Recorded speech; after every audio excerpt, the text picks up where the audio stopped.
बंदगी साहिब। सदगुरु ने कहा है, आपन कर्म न मेटो जाई, कर्म कब लिखा मिटे धों कैसे, जो युग कोटि सिराई। अपना कर्म मिट नहीं सकते, आपन कर्म न मेटो जाई। जो कर्म हमसे हो गया है वह मिट नहीं सकता, चाहे मानसिक कर्म हो, चाहे वाचिक कर्म, चाहे शारीरिक कर्म। मन से हम जिस चीज़ को सोच लिए उसको मिटा नहीं सकते, जो बोल दिए मिटा नहीं सकते, जो शरीर से हो गया मिटा नहीं सकते।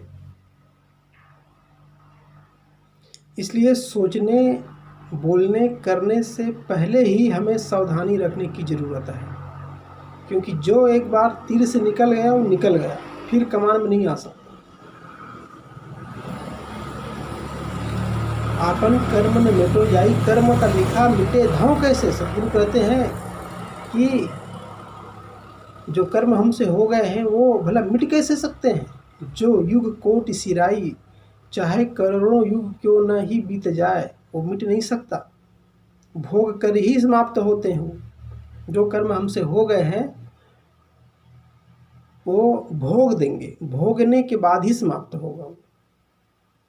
और अगर विश्वास नहीं है तो फिर बड़े बड़े महापुरुषों का उदाहरण देते हैं कि गुरु वशिष्ठ मिली लगन सुधायो, सूर्य मंत्र एक दिन्हा, जो सीता रघुनाथ विवाही पल एक संजन किन्हा। जब श्री राम और सीता की शादी हुई थी तो लगन शोधने वाले महाराज वशिष्ठ थे, विश्वामित्र जी थे और सतानंद जी महाराज थे। तीनों मिलकर के राम और सीता का लगन शोधा था। उसके बावजूद भी आप सब जानते हैं अंत में क्या हुआ। सीता हरण मरण दशरथ के, विपत में विपत परी, करम गति टारे नाही डरी। इतने मूर्धन्य महापुरुष लगन शोधे, उसके बावजूद भी सीता और राम कभी सुख से नहीं रहे। कहानियाँ आप सब जानते हैं। अयोध्या में पहुँचे थे, राम की राजगद्दी होनी थी, 14 साल का वनवास हो गया, जंगल गया, वहाँ सीता का हरण हो गया, रावण से भयानक युद्ध होना।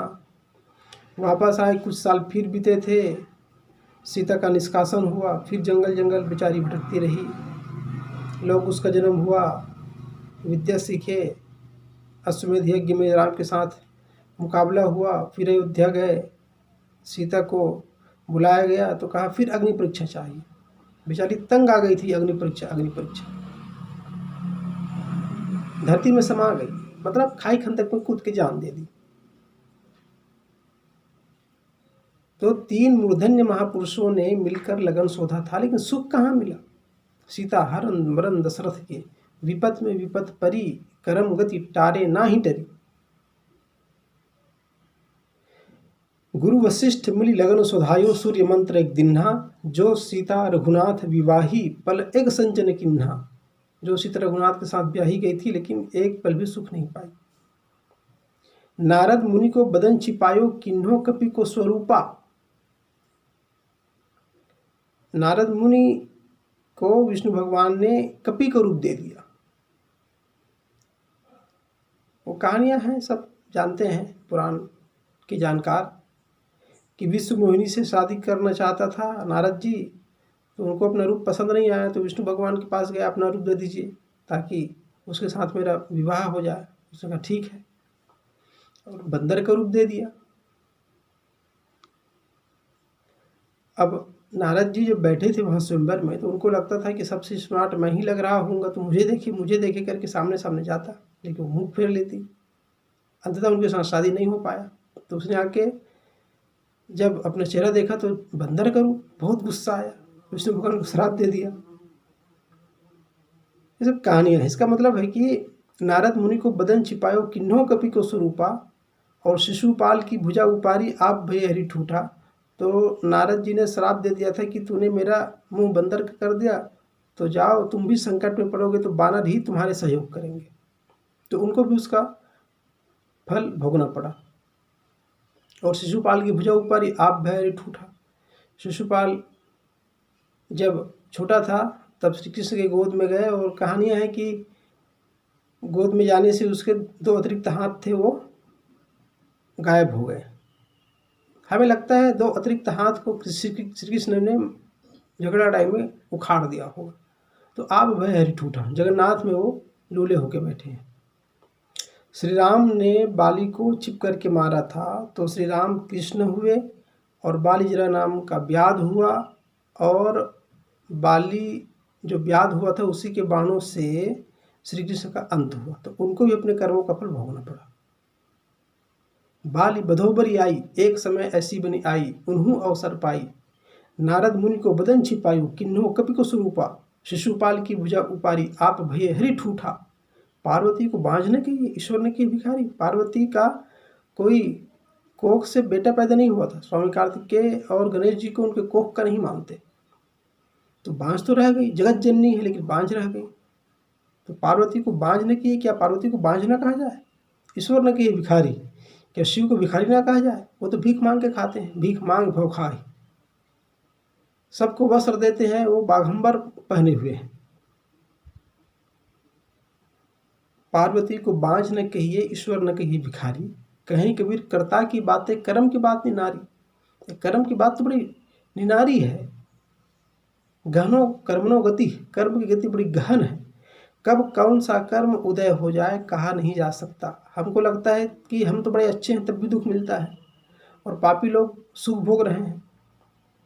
तो हम अभी का तो देखते हैं, लेकिन पहले का नहीं देख पाते। हो सकता है पुराने जन्मों का फल अभी हमें मिल रहा हो, और अभी कर रहे हैं वो, उसका फल आगे मिलेगा। जिसको पापी सुख भोग रहे हैं ऐसा कहते हैं, तो हो सकता है वो पहले अच्छे किए रहे हों, उसका फल मिल रहा हो, और भी पाप का फल बाद में मिले। कुछ कहा नहीं जा सकता, ये आंखों देखी बात नहीं है। जन्मों जन्मों में पता नहीं क्या क्या किए हैं, कहाँ कहाँ से आए हैं, कुछ ठिकाना नहीं है। इसलिए कर्म की बात न्यारी, बहुत विलक्षण है, गहन है कर्मों की गति, कहा नहीं जा सकता। बस हमारे हाथ में इतना है कि आज के बाद हम सावधान हो जाएं, और आगे ऐसा कोई कर्म ना करें जिससे मेरे मन में बंधन बने, मुझे दुख हो, ऐसा कोई काम ना करूं। दूसरों को दुख दे करके मैं कभी सुखी नहीं हो सकता। इसलिए मन वचन कर्म से दूसरे के बारे में हितकर चिंतन ही करें, हितकारी वचन बोले, हितकारी काम करें। मैं चाहता हूं कि दूसरों को धोखा दे करके मैं बच जाऊंगा, नहीं, दूसरों को छल के मैं बच जाऊंगा। दूसरों के साथ छल क्या किया, मैं अपने को ही छल डाला। जो मैं बोता हूं वही मैं लूता हूं, वही मैं काटता हूं।